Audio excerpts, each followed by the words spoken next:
Good morning, Holiness. I'm Suresh Jindal. On behalf of the Indian Sangha,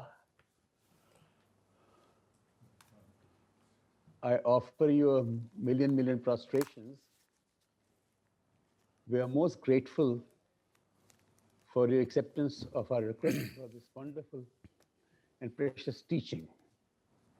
And also on behalf of the rest of the uh, Sangha around the world. So every day, Holiness, we will have 5 questions from you, from Indian students. 그래서 안 해요. So that 가. 다다. Okay. No problem. thank you. All answer. Thank you, Holiness. All answer here. No problem. Thank you. Thank you, Holiness. Thank you, Holiness. Lots of long life to you, Holiness. 가셔서. 가.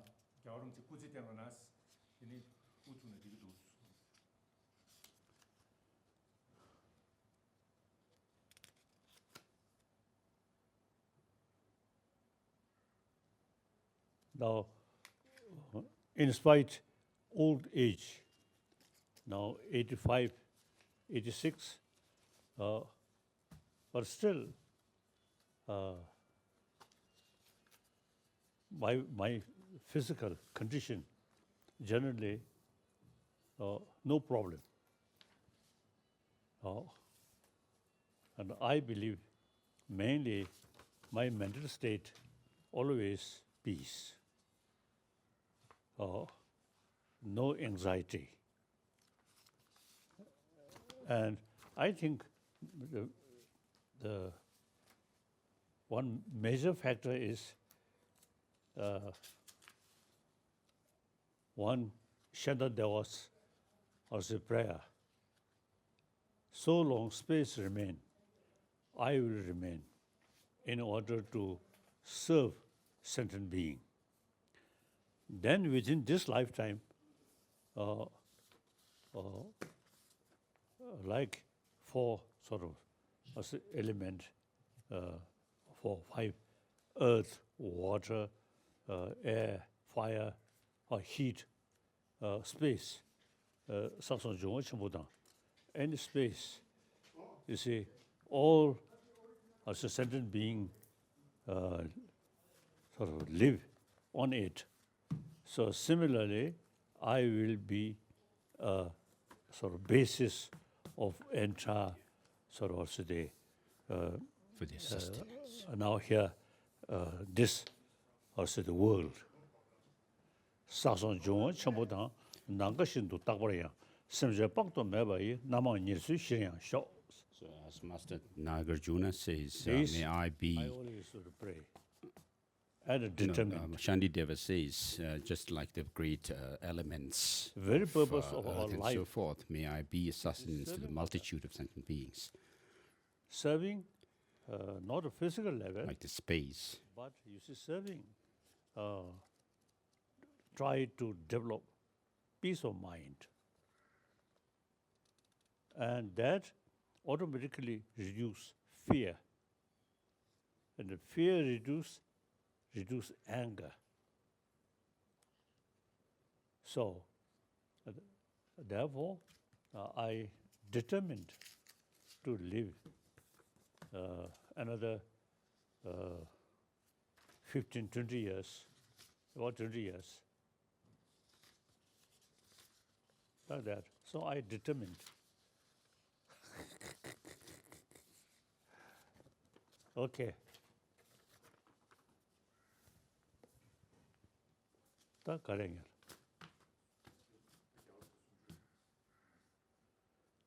So now today, you ask me explanation about Matimika Avatara. Umalun Juba. Yes, entering the middle way. I received also the explanation about Umanjukpa This text, from late entering the middle Lingam way, my about my bhikshu vow. So I have very good sort of lineage.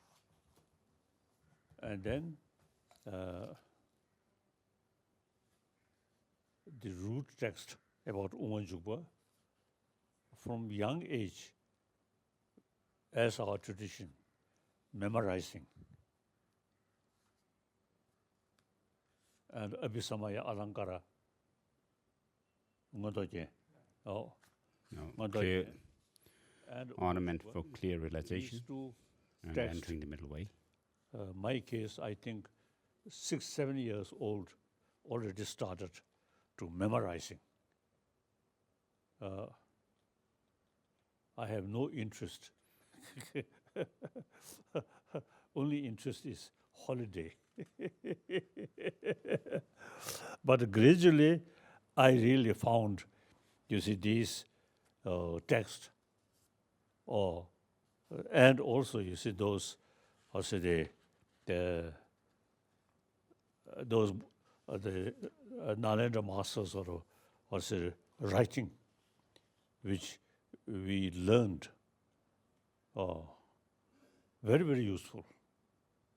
Particularly when we passing through difficult situation, you see, these teaching extremely useful. You see, to keep self-confidence and courage, like that.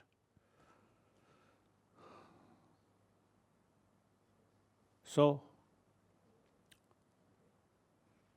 now about Umanjukpa.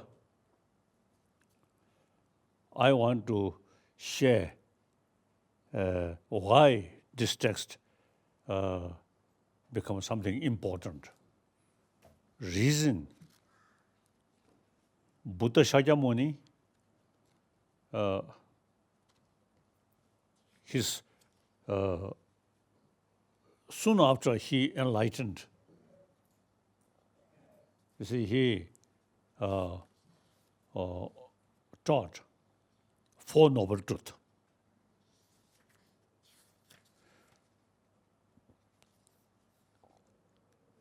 The Four Noble Truths, now Pali as well as Sanskrit tradition, all tradition, you see, this is common practice, Four Noble Truths. That is the basis of Buddha Dharma.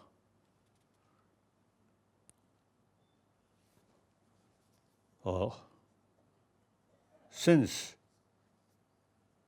any sentient being who have feeling do not want suffering, so Buddha says dukkha first, then kunjung kasa, the suffering Origin. and Origin of suffering. Then, very important sort of point, you see, he then mentioned third noble truth, that is Nirodha. Nirodha is complete elimination about the source of suffering, cause of suffering. Then, fourth, marg, path. So now important is we have to analyze or investigate the cessation of all these the negative emotion, because the negative emotion is the causes of suffering. So now big question is, can we eliminate these Causes of suffering. we call clash, Kaleshas. afflictive mental afflictions. So now, Buddha, although he briefly mentioned the possibility of cessation, then according Pali tradition, and then the 37 practice, the four 37 factors of enlightenment. For mindfulness. is Mindfulness about physical. Physical is the sources of, basis of all these suffering, old age, illness, so on. Then mindfulness about our body momentarily changing. Then decade by decade, you see, become older, like that. Liu Chabansha or Thaw Chabansha. the Then mindfulness of sensations, of Chabansha. feelings, and when You then see, mind. mindfulness about mind. So now here, you see, practice. We usually almost like also the slave of senses of organs. So the senses of organs, 5 senses of organs are, you see, entirely sort of depend on 6th mind, chit.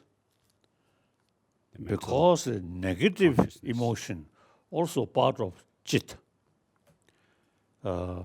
Positive emotion also they're part of chit, 6th mind. So usually we not much pay attention about 6th mind. We just, you see, seeing, hearing these things. So now we have to meditate mindfulness about chit. So that's quite important. So for that, we completely sort of what say, ignore 5 senses of organs. Then the just main mind, 6th mind, chit. At the beginning, we often, you see, follow sense of organs. So now here we need a practice of meditation. Firstly, let's get the feeling of mind. Completely ignore about senses of organs. Just 6th mind. So at the beginning, our mind always follow the senses of organs. Here you see we need some effort with determination. I want to remain the 6th mind without following the sense of organs.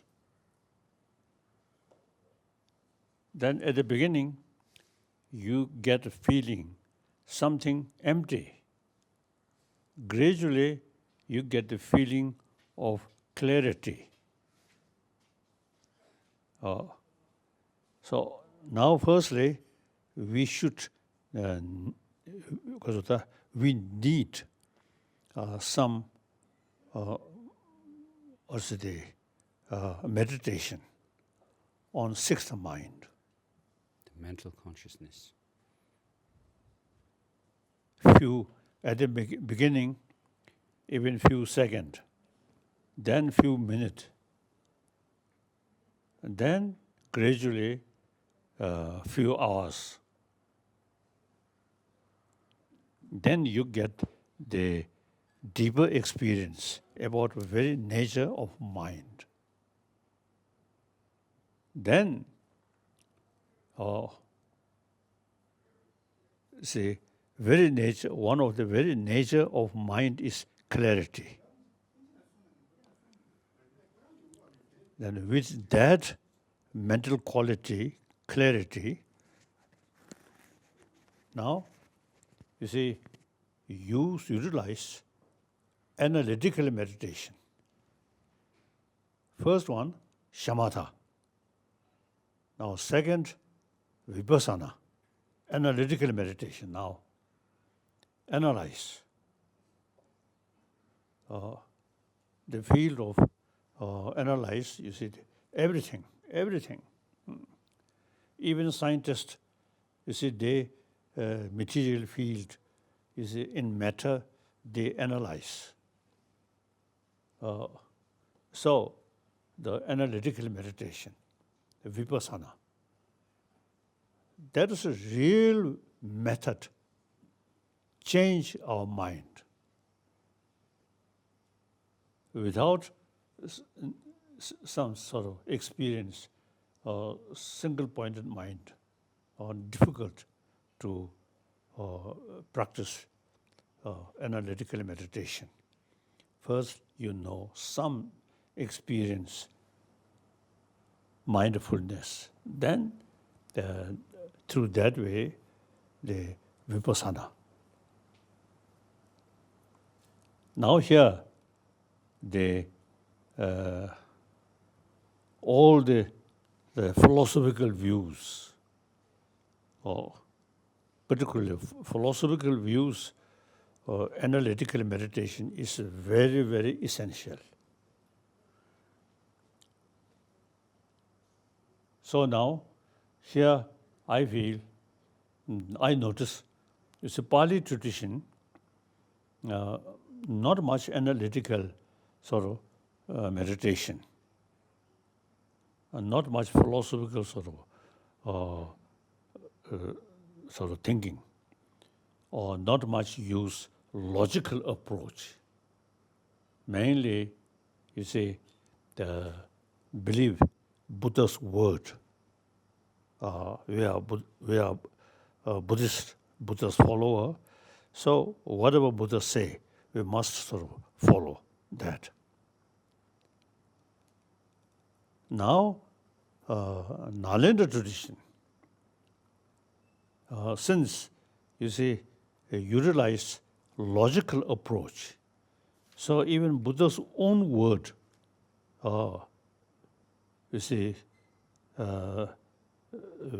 we have to analyze. So Buddha himself, you see, clearly mentioned, "Oh, my follower, monks and nuns and so on, should not accept my teaching, simply faith, but must analyze." A Tibetan word, Monks and scholars, just as Socrates testified, burning, rubbing, and cutting, you should examine my teaching thoroughly and accept it, not because you have faith in me. Most of this religion is belief, faith, whatever the God or Buddha say. But now here, the Nalanda tradition, on the basis of Buddha's own advice, you must analyze my teaching. So now, the Nalanda master, like Nagarjuna, or these great master, these are not only good monk, but also great scholar. They use extensively logical approach. Even Buddha's own word, they analyze. If you find some contradiction, then we have right to reject even Buddha's own word.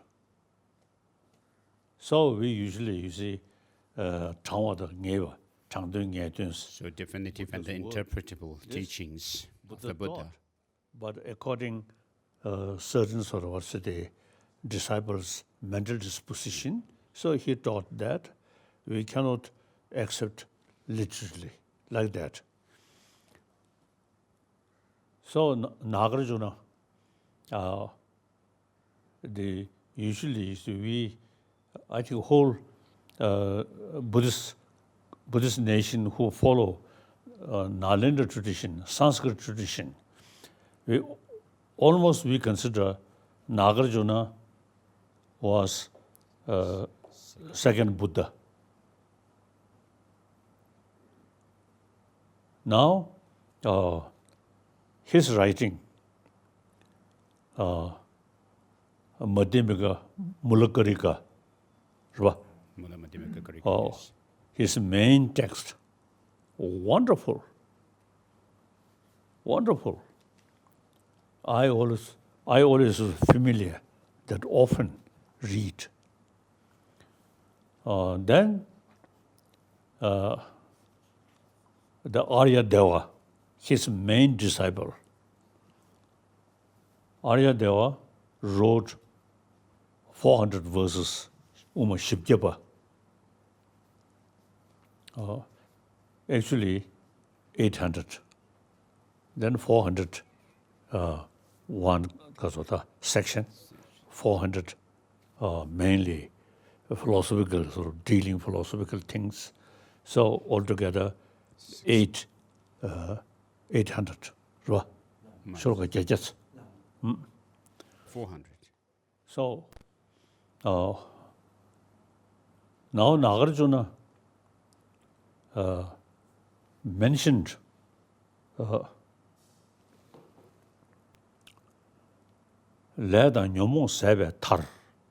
By eliminating the common delusions, there is liberation, and common delusions arise because of exaggerated view, and they are in turn rooted in grasping at elaborations. Nirvana. And that is ended by emptiness. You have to eliminate all the root causes of destructive emotion. So he says, Therefore, elimination of karma and delusions, by then eliminating that, there is liberation. you reach nirvana. Reason, This is because karma and because of karma, samsaric karma. The karma, negative karma, karma which causing suffering, that's because of delusions. ignorance, because of kalesh. There's mental afflictions. So therefore, the kasa, And mental all the afflictions. destructive emotion eliminate, then you reach nirvana. Then the question, how eliminate the negative emotion? Because these emotion very much based on the ultimate ignorance. That is, believe things exist as appears. Now here quantum physics also make distinction, appearance and deeper reality. So all the negative emotion, on the basis of appearances. So the antidote of that ignore or should analyze these appearances are truly exist or not. Go to deeper level. Then quantum physics also now clearly mention big differences, appearance and reality. So now the Nagarjuna's this word Teta Trele. These afflictions arise from Negative emotion, very much so based the exaggerated or outlook entirely based arises on from ignorance. the elaborations, mental fabrications. There's something wrong feeling, grasping as appears, something true. So now that grasping the negative emotion, wrong emotion, can eliminate through the understanding deeper reality. Lada nyomo sebetar, lada nyomo namdole, teta trele, trebani, teta treles. So These wrong views, exaggerated outlooks, say, the mental believe constructs, as appears, and exaggerate these things, something good, something bad. These they arise because of our the wrong view. fabrication. That wrong view can eliminate by Distorted wisdom views. or understanding about deeper reality. Lada nyomo sebe tar. So through Lada exhaustion of namdole. action and disturbing Teta emotions, trele. there is Trebani, liberation. tomboni Actions and jikoyus. disturbing emotions, afflictions are in answer from conceptual construct in which arise through mental the essence fabrication, now, and that is the ended wrong by view emptiness. Cannot sort of remove or cannot change through faith, through prayer, but through analytical meditation. What's the reality? The reality, nothing exists as appears. Appears, now even quantum physics appears objectively. But if we investigate, nothing exists as appears. Now quantum physicists also say, analyze, then so long observer there, the things there. Then when no longer observer there, then very difficult to say things are there. So that's the quantum physics also now say that. Exactly Nagarjuna, she said, stated that. So now here, his main disciple, as I mentioned earlier, Arya Deva.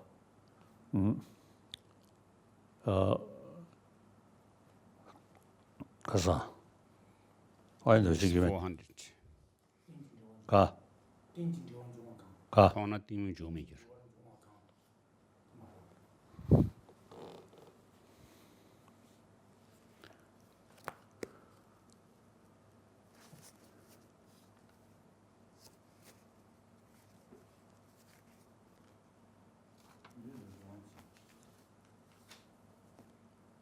Yeah. Three dozen short tissue. His Holiness has marked a page somewhere.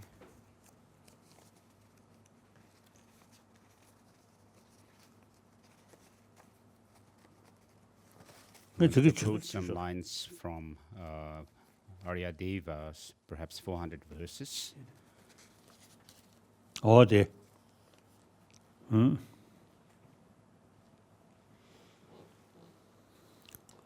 Arya Deva and 400 verses mentioned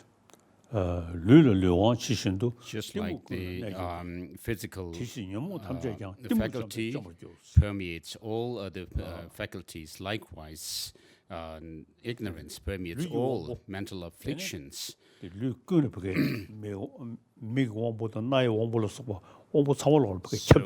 eye faculty, ear, auditory faculty, and so forth are permeated by the physical faculty, whereas the eye faculty does not permeate the other faculties, such as ear faculty and so forth. So likewise, using that as an analogy, he says ignorance permeates all mental afflictions, disturbing emotions. Therefore, all mental afflictions or disturbing emotions can be destroyed by destroying ignorance.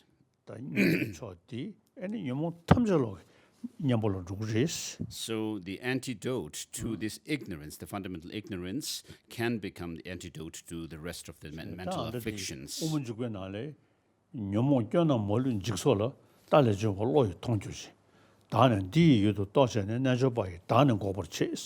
Master Chandrakirti also says that by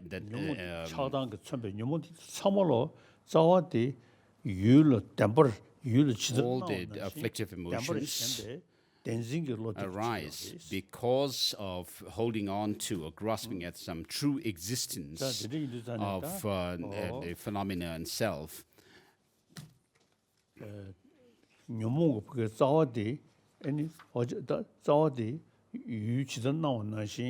So the root of all the afflictive emotions is this grasping at true existence in things and selves. And so we need to eliminate this ignorance.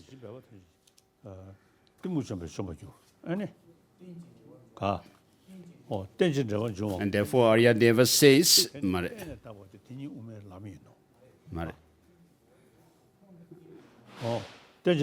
Arya Deva says, by seeing dependent origination, ignorance will not arise. Therefore, this must be taught right in the beginning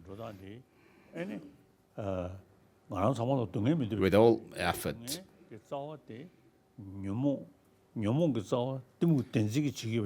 Therefore, this suffering is rooted in this ignorance, grasping at true existence in things. And therefore, we must cultivate the wisdom realizing selflessness in order to counter that. And therefore, the view of emptiness is not just a philosophical idea, but it is meant for countering this ignorance, which is the root of all mental afflictions and which are in turn the cause of all our sufferings. So when you are able to see that the things and self do not exist the way this ignorance grasping at true existence perceives and conceives, therefore, when you eliminate this, the rest of the negative afflictions, the afflictive emotions will cease as well. And therefore, Arya Deva says, one should right at the outset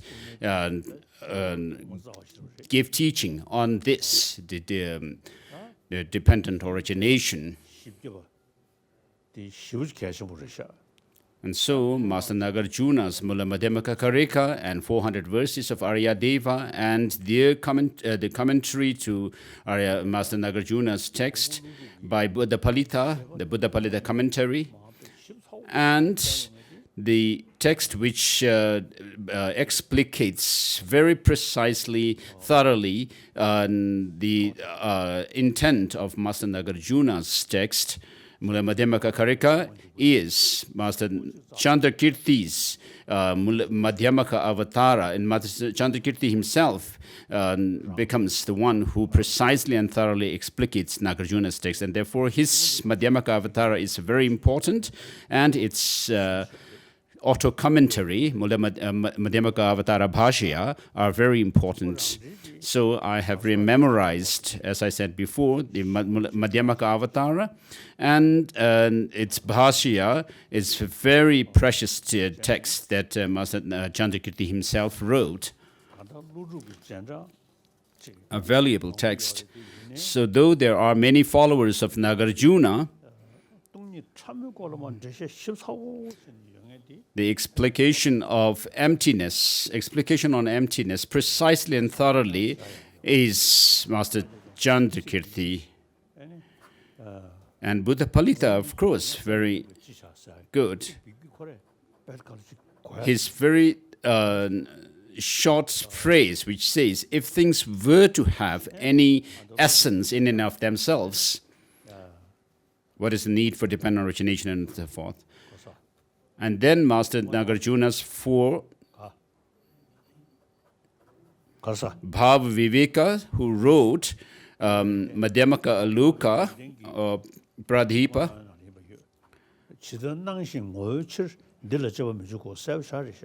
So he says, things do have an objective existence, the way they appear to us. So he says, things appear to us the way they do exist, and therefore the appearance is true. And therefore we cannot analyze whether things do exist the way they appear or not. There is no need for this analysis. And so that quote actually comes from the text called The Two Truths, written by Gyanagarbha, I think. And so these masters, Bhaviveka and the author of The Two Truths, are the masters who were proponents of objective existence in things. So they say that things, with regard to the negation, when you establish the emptiness, the negation or the object of negation is that the things have some unique way of existence from their own side, not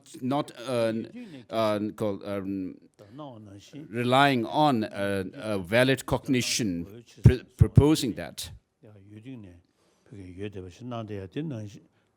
or establishing that.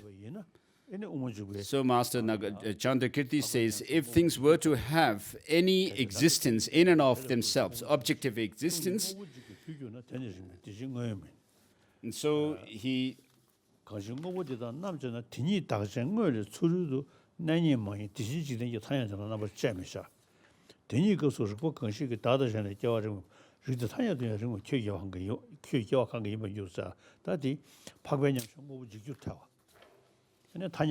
So there is this the quotation from Master Chandrakirti's text, which says that there would be 4 logical fallacies if you were to accept any objective existence in things. So, which are that the meditative equipoise mind of an Arya being would be a destroyer of entities and so forth.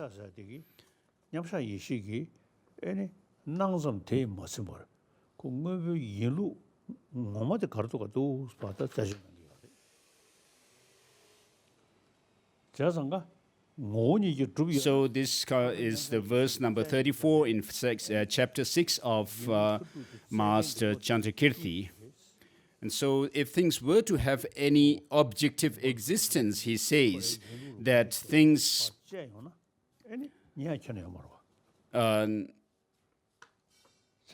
should be found by this the Arya being's meditative equipoise, which is actually the mind which checks into whether things have any objective ultimate and existence or not. So therefore, if they were to have any objective in existence in and of themselves, it should be found by this meditative equipoise mind of an Arya being. And therefore, these 3 texts,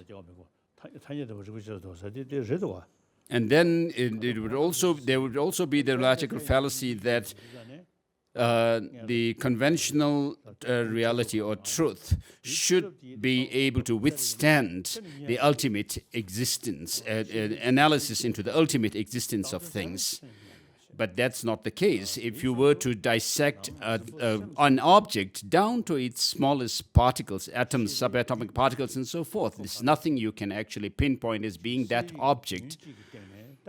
And then similarly, it is the case with consciousness, because we talk about consciousness in terms of its continuity of a stream of consciousness.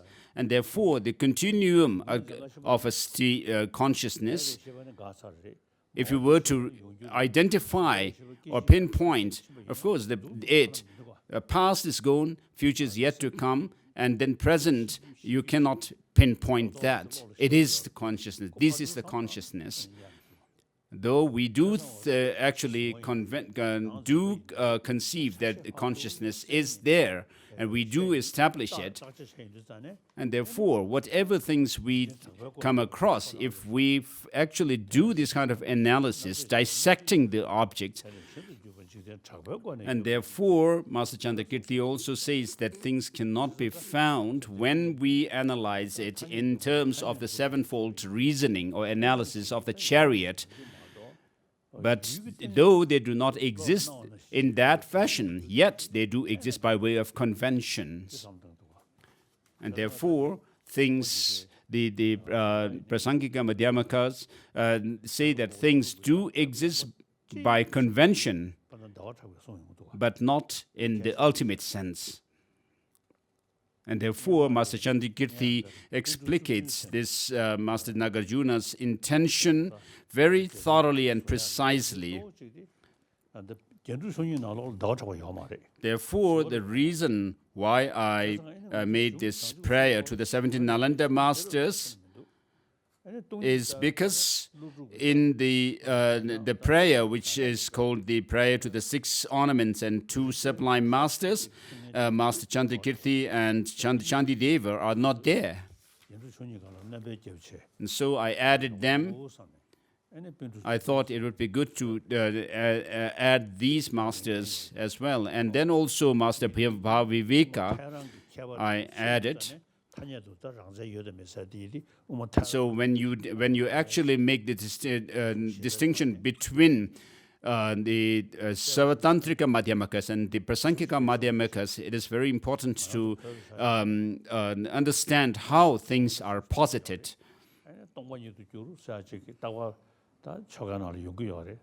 So we in Tibet do practice Tantra, and every time we do the sadhana, daily yoga sadhana practice, we always come across everything dissolves into emptiness. And then in the Yamantaka Vajrabharava sadhana, we say I and all other things, phenomena, are merely designated. Because of being designated, and therefore Master Nagarjuna says, whatever is dependently arisen is said to be empty, and that is said to be in itself designated, and that is the middle way. And there is no phenomena which is not dependent, therefore there is no phenomena which is not empty. So when we say that things do not exist the way they appear to us,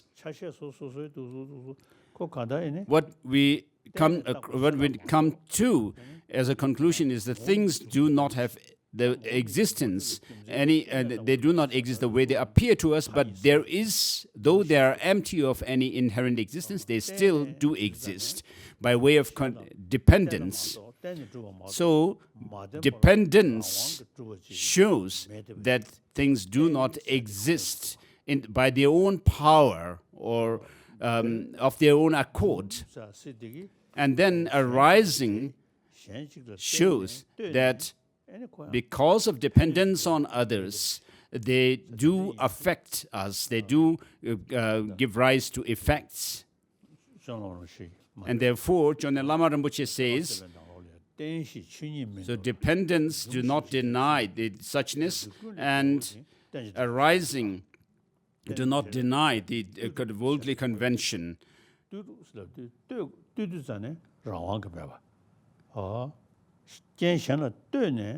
And therefore, this teaching of dependent origination given by the Buddha, because of that, he becomes the authoritative teacher.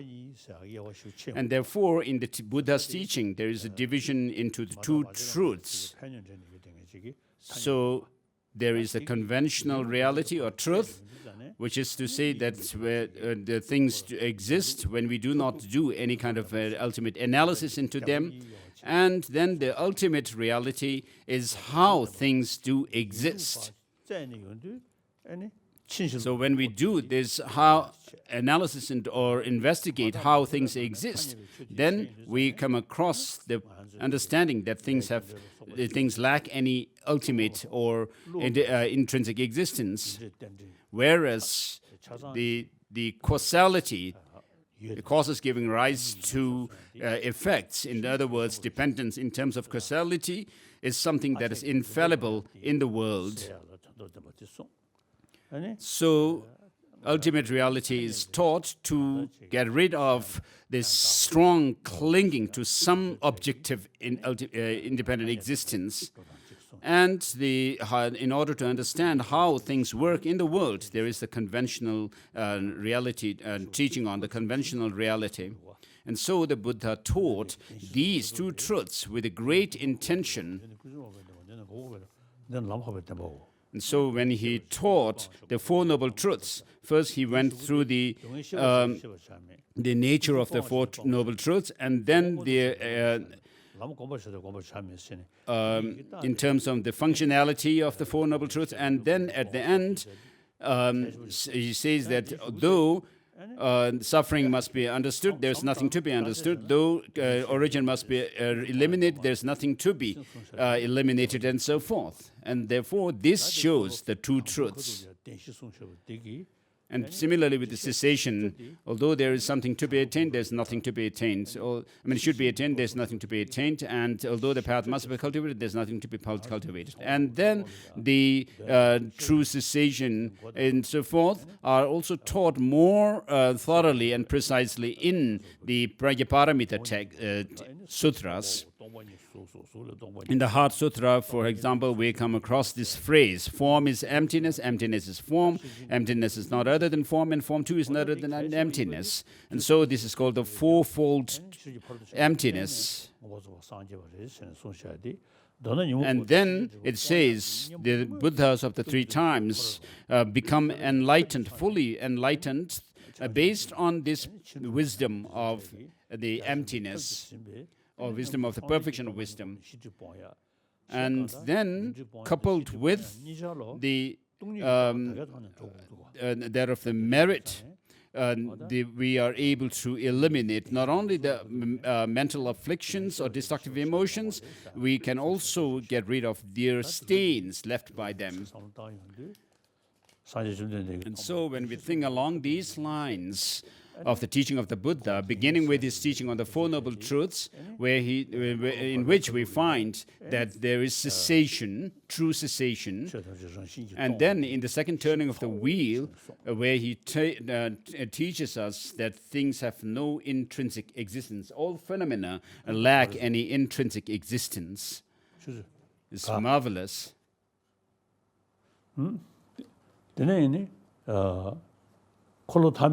And then the final, the third turning of the wheel of Dharma. And then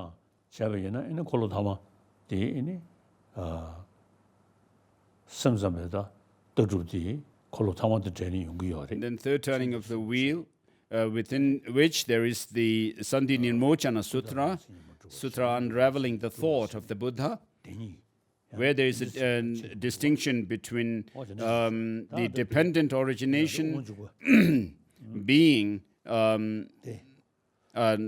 self-characterized phenomena and imputed phenomena being not having no self-defined characteristic. And so we are here to go through the Madhyamaka Avatara, and so entering the middle way. The middle way here refers to Mula Madhyamaka Karika, and so this text is leading us or introducing us to this Mula Madhyamaka Karika. So the first verse says, Shravakas and middle-level Buddhas arise from sovereign sages. Buddhas are born from bodhisattvas. And the compassion mind, non-dual cognition, as well as awakening mind, these are the causes of Buddhism. This is a big kind of a summary. So, Shravakas and the middle-level Buddhas, referring to Pratyeka Buddhas, or they are born from the words or the teaching of the Buddha, the speech of the Buddha, the sovereign sages. And the state of enlightenment, Buddhahood, comes from bodhisattvas, are born from bodhisattvas.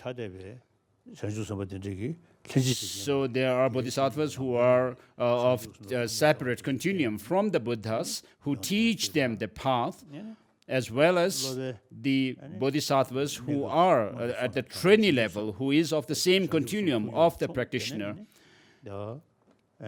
who first generate bodhicitta within themselves to become a bodhisattva, and then goes through this, the ordinary bodhisattva path, and then those of the Arya being bodhisattva path, and finally culminate into Buddhahood.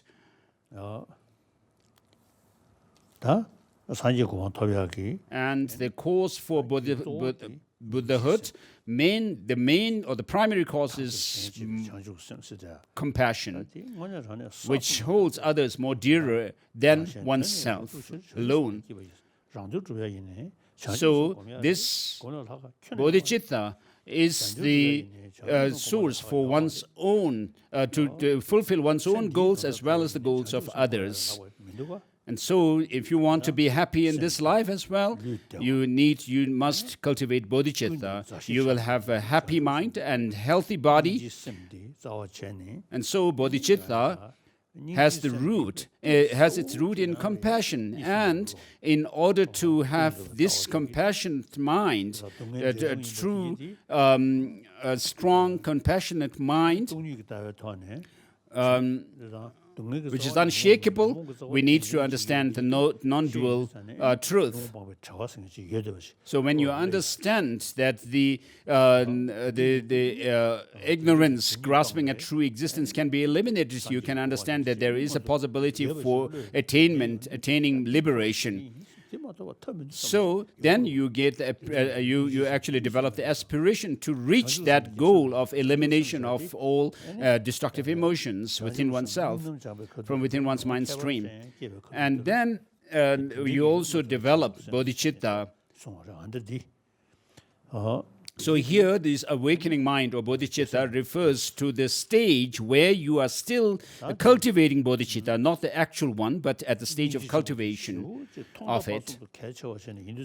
And therefore, since compassion is very important in the beginning, middle, and end, the text says, as compassion alone is accepted to be the seed of the perfect harvest of Buddha, the water that nourishes it, and the fruit that is long source of enjoyment, I'll praise compassion at the start of all. And so, because of this reason, the compassion being very important in the for the final attainment of Buddhahood, the harvest, the perfect harvest, and in the meantime to withstand all hardships and cultivate the path further, and you need this compassion. And therefore, compassion is praised right in the beginning here. And so, we all have some compassion for, even down to the smallest insects or other animals. Everyone survives because of compassion or affection.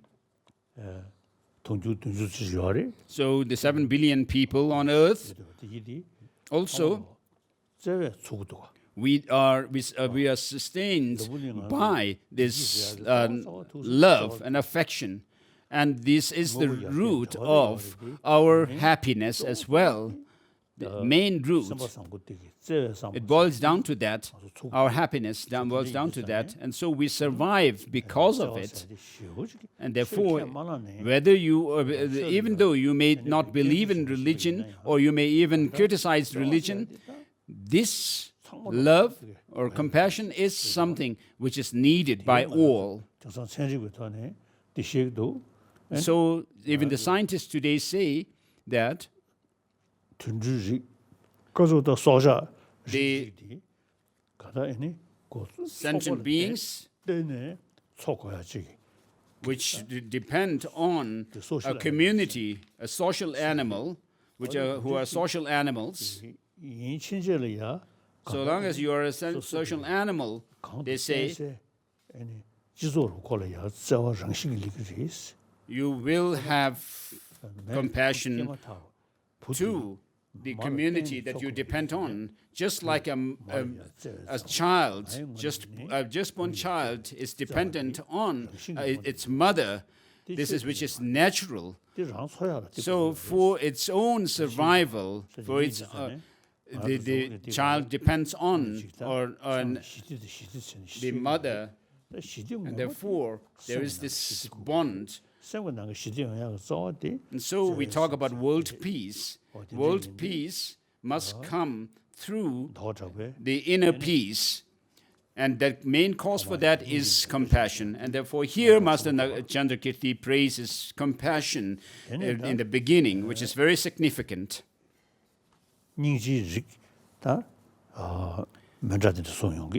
And then there are different types of compassion. He says, first, with the thought, I am, they cling to a self. Then with the thought, mind, they become attached to things. Like the buckets of a water wheel, they turn without control. And I bow to compassion that cares for such suffering.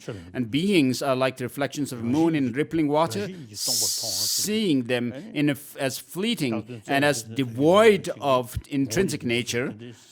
And so, as I said before, this devoid of intrinsic nature refers to things having no independent objective existence. When you develop this compassion based on that kind of understanding, and this is an understanding, this is a compassion which is called compassion without referent point.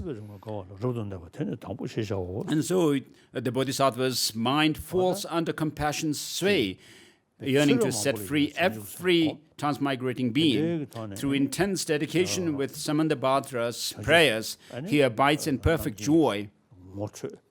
So having actually become understood what enlightenment means, and developing this path, it says, through the intense dedication with Samanda prayers, he abides in perfect joy. The first ground of Bodhisattvas. From that point on, having attained this ground, he is hailed by his name, Bodhisattva alone.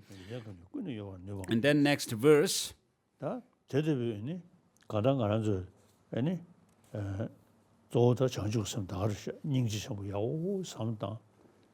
And so, by reflecting on compassion very well, wishing to liberate other sentient beings and actually wanting to protect them,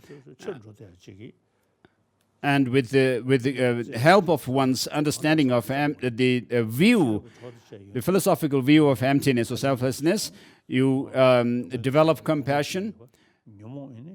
And which means that you understand that the root of suffering is afflictive emotions, and which are mere adventitious factors within our mind, and not a permanent characteristic or quality of mind. But because the mind itself, its intrinsic in its intrinsic nature, is clarity and awareness. So these disturbing emotions, because they arise on the basis of this grasping at true existence, this fundamental ignorance, and therefore when you see that there is possibility to overcome it, you will be able to understand the possibility for attaining enlightenment, Buddhahood.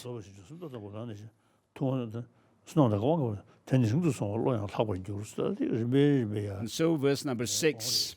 He is born into the lineage of the Tathagatas as well. He has utterly purged the three binding factors. Such a bodhisattva upholds a state of supreme joy and has the power to shake 100 worlds. And then stepping on from one ground to another, he travels perfectly to the highest one. And so, having developed the single-pointed concentration, then on the basis of that, one develops this the vipassana, the penetrative insight into emptiness, and enter into the path from the go on from the path of accumulation to the path of preparation, and then you further push yourself in your practice and you see that of emptiness directly, which is the path of seeing.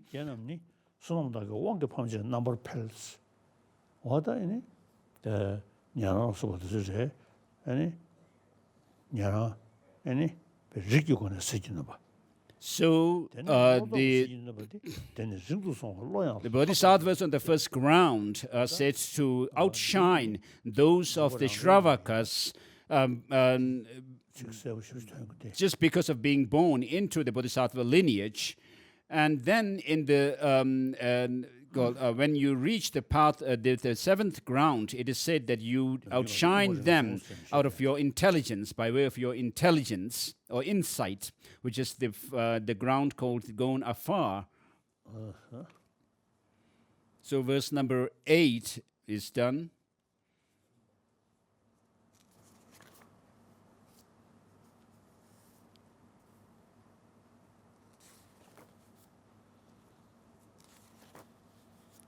So even when abiding in the first ground of the mindful awakening, he surpasses those born of the sage's speech and the Pratyeka Buddhas through the power of his merit, and his merit increases evermore. And when going afar, he'll also surpass them by his intelligence. And so there is these lines refer to the bodhisattvas on the first ground outshining those of the Pratyeka Buddhas and the Shravakas because of being born into the lineage of the Buddha, and whereas the just being born into the Buddha's lineage does not make them able to outshine the Shravakas and the Pratyeka Buddhas, but by way of their intelligence. And so in the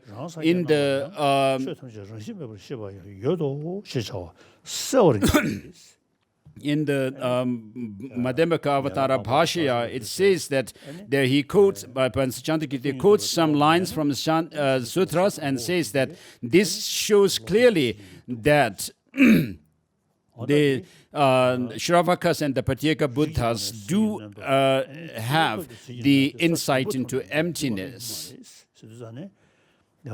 And the Arya Bodhisattvas are able to outshine them, these Shravakas and Pratyeka Buddhas, by intelligence when they reach the seventh ground called gone afar.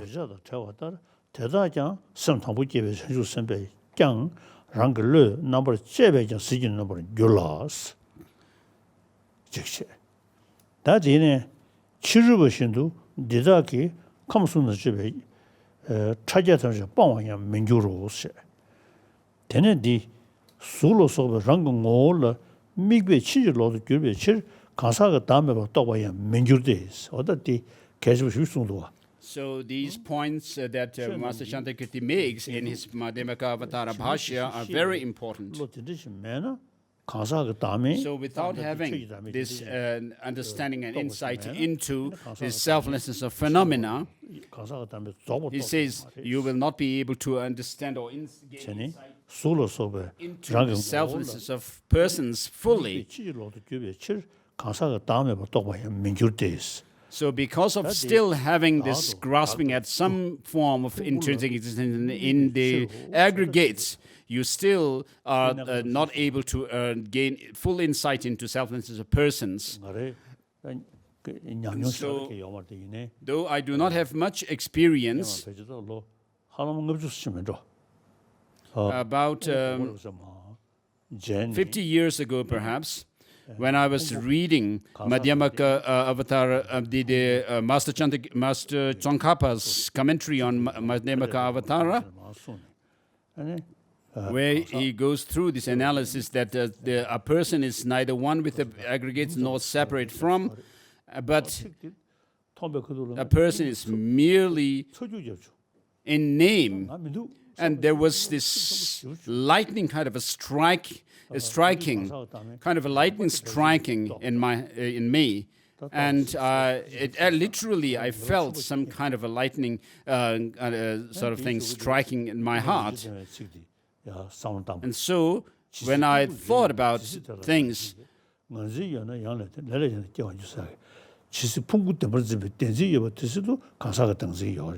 I reflected later, changing my focus to the body and the aggregates, I couldn't have that same kind of insight as I had when I thought about the self. And so, as Master Nagarjuna says, as long as there is grasping at the aggregates, there is still this clinging to an I. And because of that, there is karma. And then there is rebirth.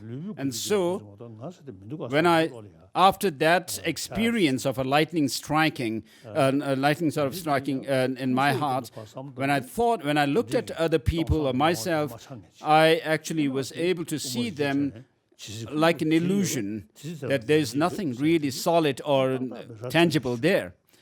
And then when I actually checked my understanding or insight with reference to the body and aggregates, I didn't have the same kind of experience. And therefore, I was able to confirm or find that I only had an insight into selflessness, which is a coarse level of selflessness. And therefore, when you have this sense of an I, it is based on the aggregates, this Bhashya says. As Master Nagarjuna also says in the Ratnavali, a person is neither the five elements of earth, water, fire, wind, and space, and consciousness as well. And what else is a person? So that is the quotation.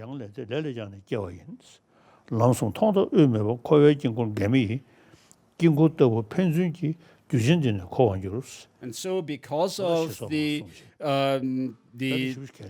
12 links of dependent origination, we circle around within this samsara.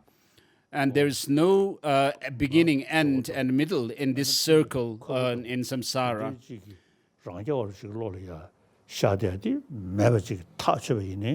So though you may have gain insight into the fact that there is no self which is a governor over the aggregates, yet you will not still be able to gain insight into the self lessness as such. No question.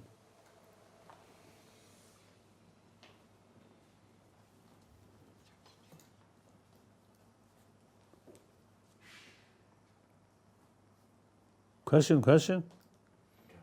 Please bring up your questions. Good morning, Your Holiness. Tashidele. Your Holiness, thank you very much for this teaching. I have a question in the context of relationship which become abusive, whether the relationship is between a husband and wife or it is between nations like China and Tibet, when staying also causes suffering and leaving also causes suffering, then what is the compassionate way? What is the middle way? Is there a nirodha? Is there a marga? When there is conflict of compassion for other person and compassion for self, two different courses of action, then what is the middle way? Is there a middle way possible? Thank you, Your Holiness.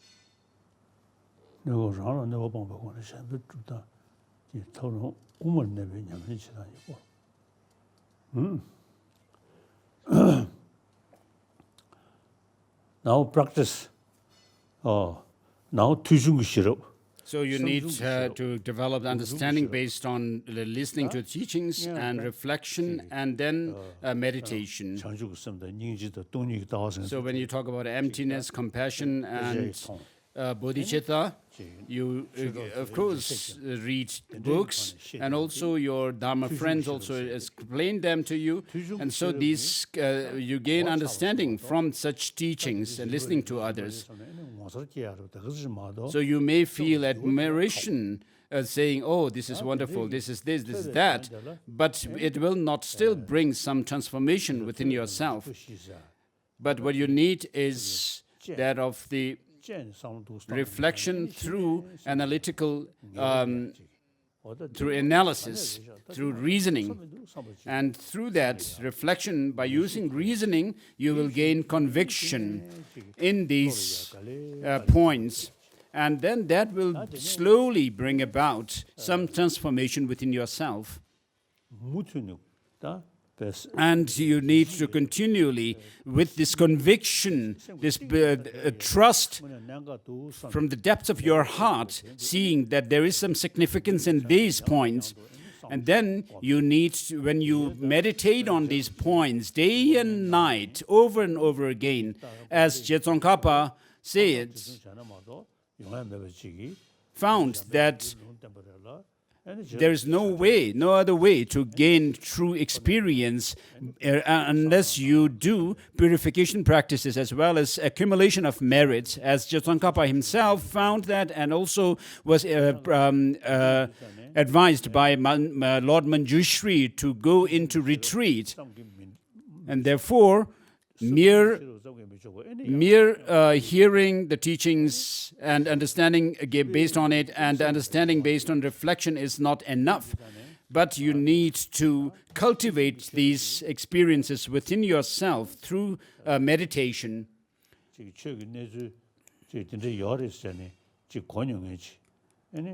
So with the understanding based merely on hearing the teachings or studying them, in Tibet there are sayings. I mean, you may even say that we have a saying in Tibet which says, of course, the Buddha Dharma says that, but I mean, we have to live our life, make our living. And so we may have some understanding through listening to teachings, but using that understanding based on hearing or listening to teachings, and then going through the process of reflection day and night, whatever you have heard should turn or into some kind of a conviction within yourself. And so many of us remain on the level of hearing the teaching, understanding based on hearing the teachings. And so you may be able to explain to others, but what we need is the accumulation of both the merit and wisdom. And so you develop experience, and then that experience will make transformation within yourself, bring about transformation.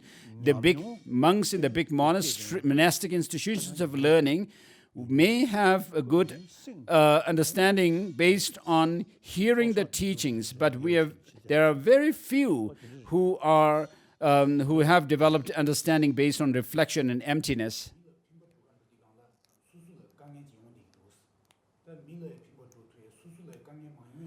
So Yangde Rinpoche is clarifying the question to His Holiness again. So when you are compassionate, we have a very strong compassion towards others. In order to fulfill the aims of oneself and others, I shall generate bodhicitta. So when you have compassionate mind, compassion, you are able to help others as well as oneself. This is the best method to help yourself, by helping others.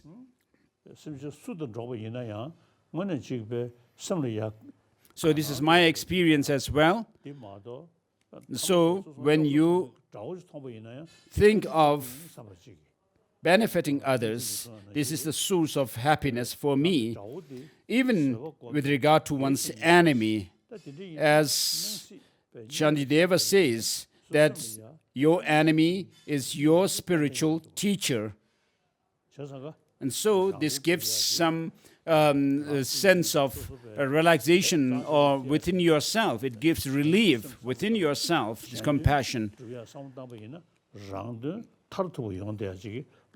So when you are able to dedicate yourself for the benefit of others, you will be able to fulfill your goal fully. Next So question, Holiness, is from compassion for others is the source of fulfillment. Ladakh. Good morning, Your Holiness. My name is Tandan Siskit and I'm from Ladakh. I'm studying in Ladakh Public School and I'm 15 years old.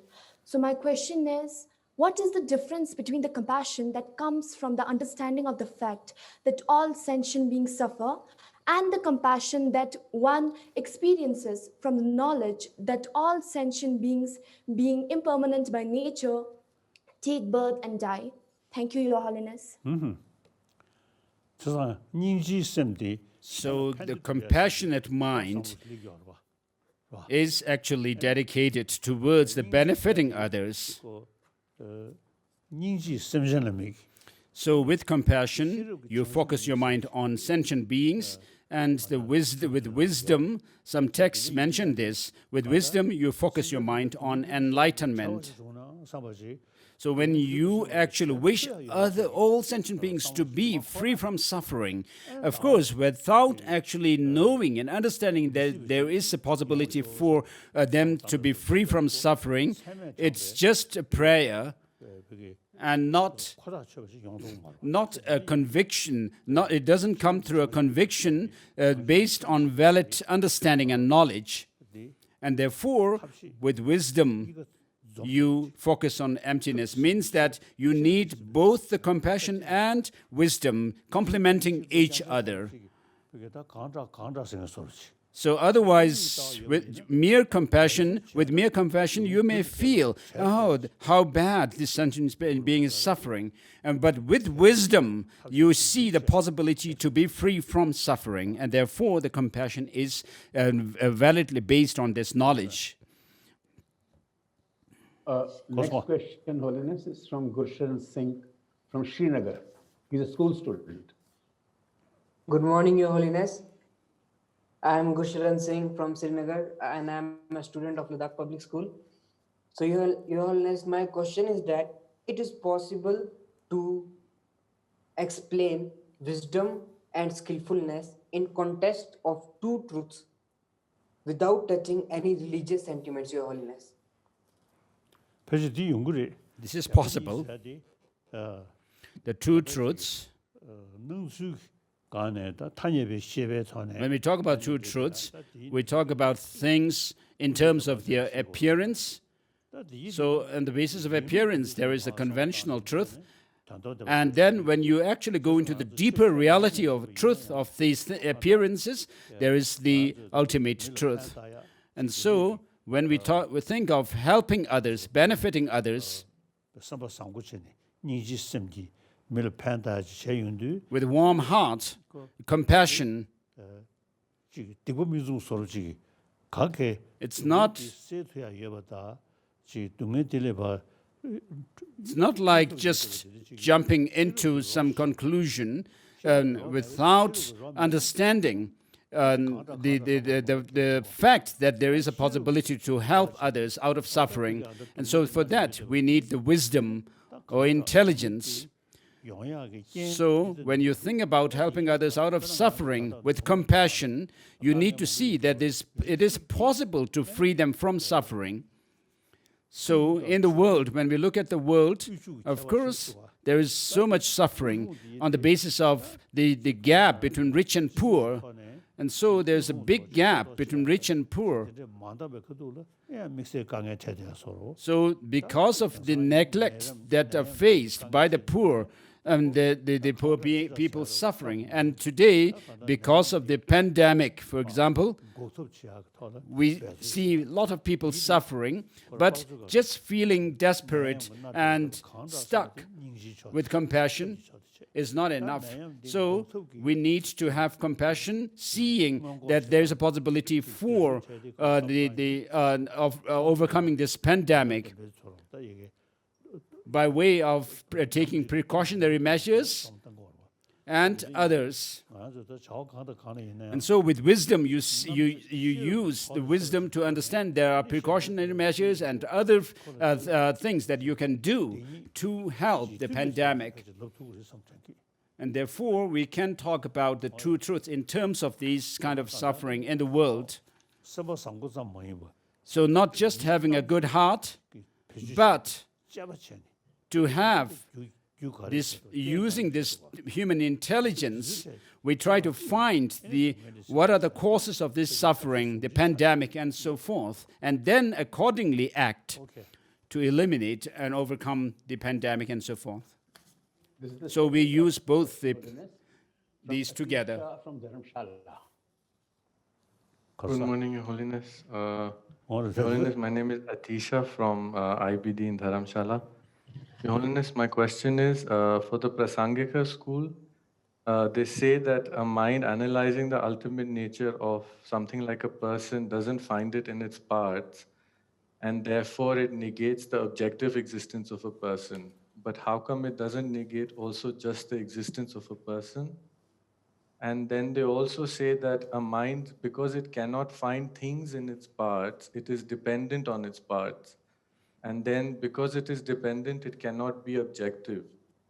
But even the other Buddhist schools, they do say that it is not findable in its parts and it's dependent on its parts.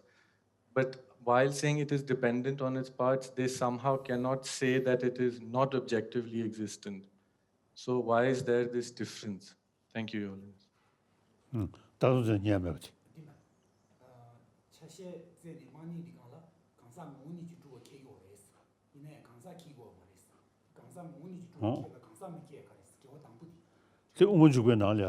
So in the Madhyamaka Avatara, it says,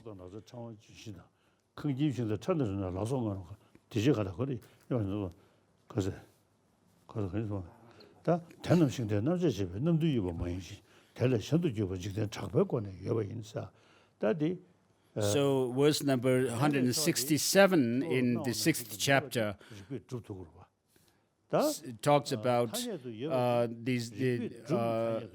when you analyze things in terms of the sevenfold analysis of the chariot, nothing can be found, such as qualities and parts and branches and attachment and so forth. But things do still have their existence by way of worldly conventions. So, for example, if you take the example of this table, of course, when you break the table apart mentally into its different parts, the legs, the top, and so forth, you may not be able to have anything that you can pinpoint as being the table. But Domtempa says that, of course, in the ultimate analysis, you will not find the hand nor the fire. But when you actually put your hand in the fire, it'll burn.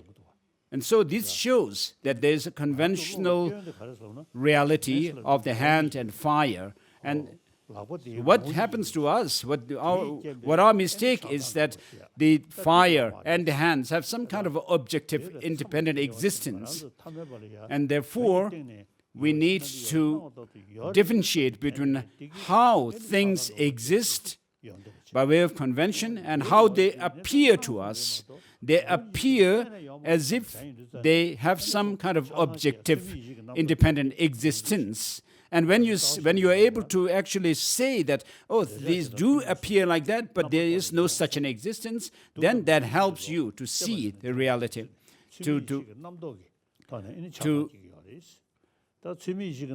So because of our exaggerated outlook on things, there is this growth of the mental afflictions, And this exaggerated outlook, in turn, is based on our perception or conception that things have some kind of objective existence in and of themselves.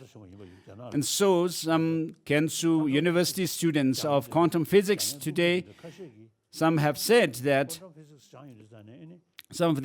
that having studied quantum physics and found that things have no objective existence, when they are able to confirm that, it helps to reduce or to reduce the holding on to, grasping at some kind of an objective, independent existence in things. So because we have this appearance, there is this appearance of things having some objective existence, and we hold on to it, there is this grasping at true existence, and then the negative emotions also arise. And so understanding that things have no objective existence will help you reduce your negative emotions, this destructive, afflictive emotions. And you are studying here at IBD, Institute of Buddhist Dialectics, and you should continue your studies and become a Mahapandita, a great scholar. Thank you. Last question, Holiness, from Professor Kaveri Gill from Delhi, Holiness. Good morning, Your Holiness. I'm Kaveri Gill, and I teach in Delhi, and I'm a student of Venerable Geshe Dorji Damdol at Tibet House. Thank you for sending him to us to teach us in English, Your Holiness. My question today is, how do we know that the object of negation, of selflessness of person is correct? That is to say that we are not confusing the emptiness of autonomous substantial reality with emptiness of objective existence. Tukchenna, Your Holiness.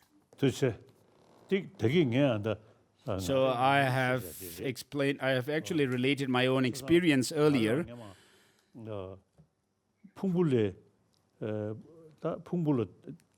So in my experience, 50 years or so ago, I actually came to the conclusion that myself is not separate from the aggregates. And when I when I was reading the Gongpa Rapsel, the Master Tsongkhapa's commentary, that experience happened. And that's actually, I later found out that I was able to negate the substantially, self-sufficiently existent self, the autonomous substantial reality.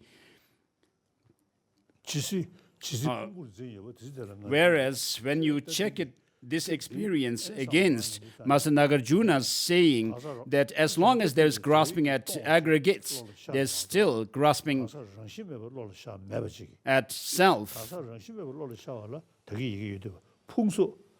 So to be able to gain insight, to have the insight into this person having no intrinsic or inherent existence, and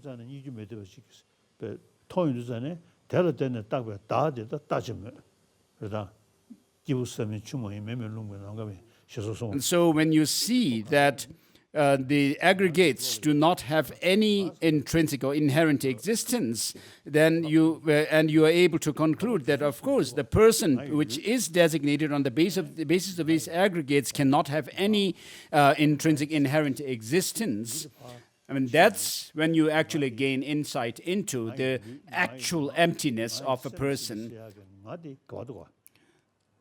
So where is the person apart from the body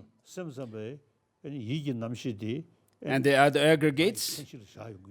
Of course, Chittamatras do posit the Alaya Vijnana as the entity of a self, and the Savatantrika Madhyamaka as the sixth consciousness, as the instance of a person, identity of a person,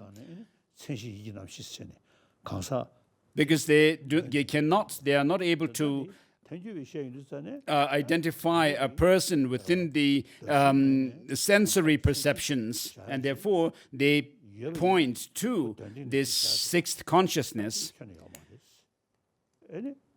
So though these philosophical schools, Chittamatra and the Savatnatika Madhyamakas, do posit some self from within the aggregates, these Prasangikas conclude that there is nothing whatever that you can posit as being the self from within the aggregates.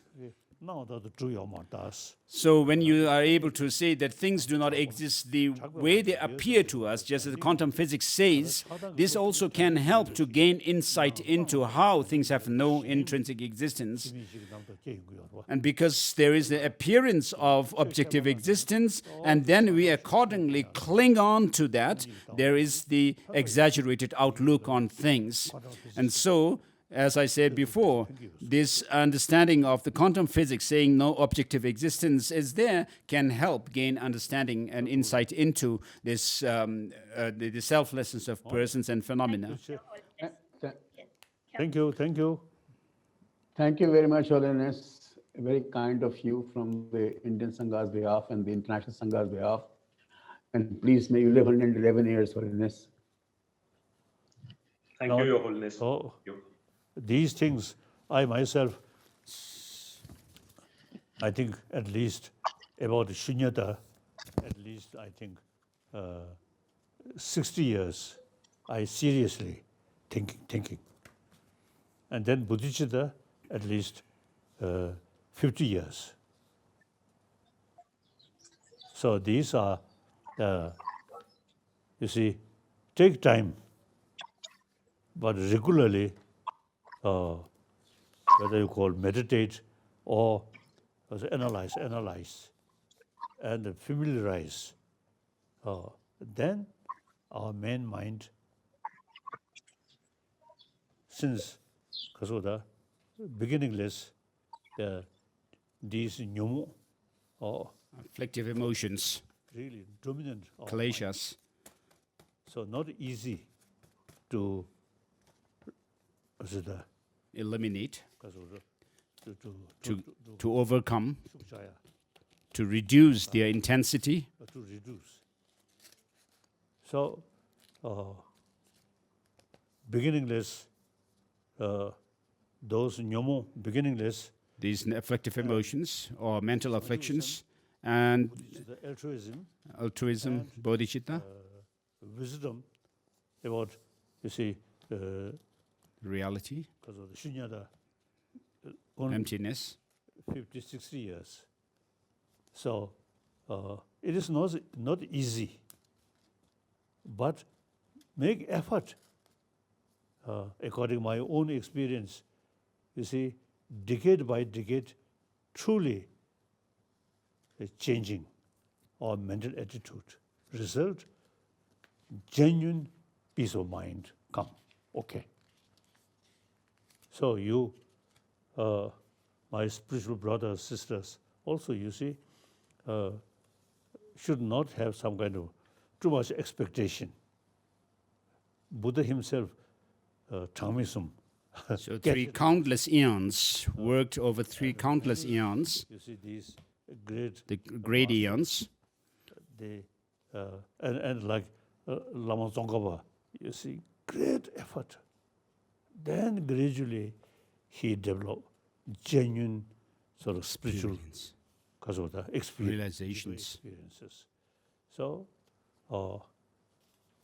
we should make effort constantly.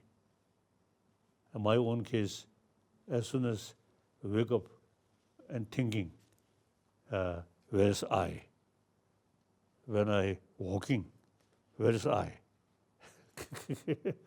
My physical walking, but where is I? Nothing. At the meantime, you see, I is there. So then, just Mingde Shaksam said. So therefore, things are merely, you come across the conclusion, you come to conclude things are merely designated. I always remember altruism. Very good, very helpful. So you also, we all have the seed for Buddhahood, Buddha nature. Yeah. So because we have the essence of the Buddha,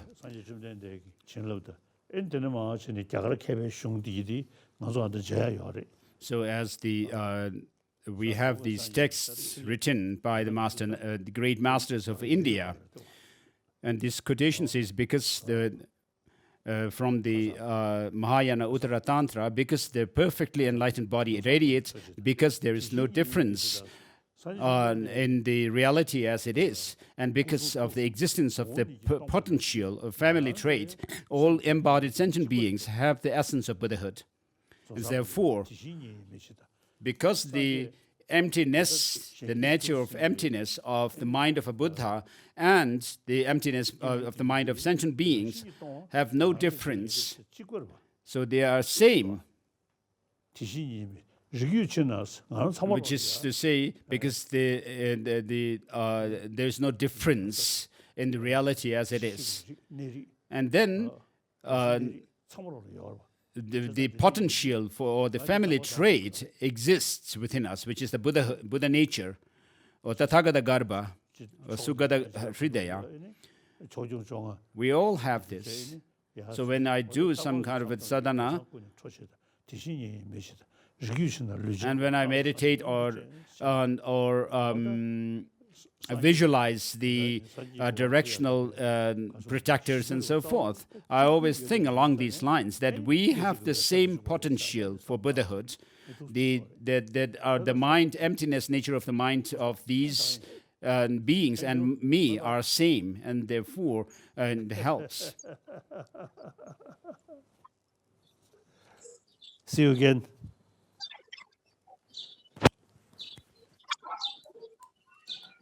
Thank you. You are the new. Thank you, Holiness. Thank you. Thank you. Thank you.